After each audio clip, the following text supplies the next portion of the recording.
Ang Filipino actor, singer at dancer na si Paolo Angeles ay muling masisilayan sa big screen sa nalalapit na action drama film na Manila's Finest.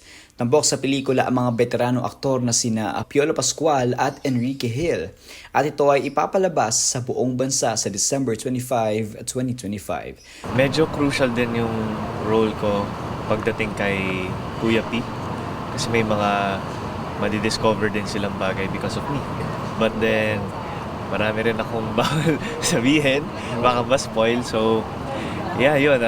Malapit yung character ko dito sa role ni Sir Piolo na si Magtibay.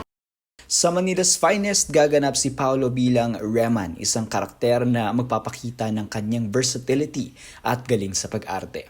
Ang proyekto na ito ay isa pang mahalagang hakbang sa kanyang mahabang karera na nagpapakita ng kanyang talento at dedikasyon sa industriya ng pelikulang Pilipino.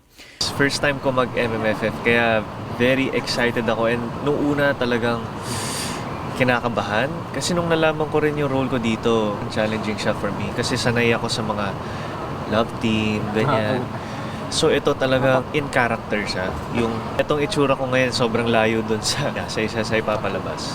Ang Manila's Finest ay kwento ng tapang, hustisya at determinasyon na tampok ang isang ensemble cast na pinagsama ang mga veteranong artista at bagong henerasyon ng talento.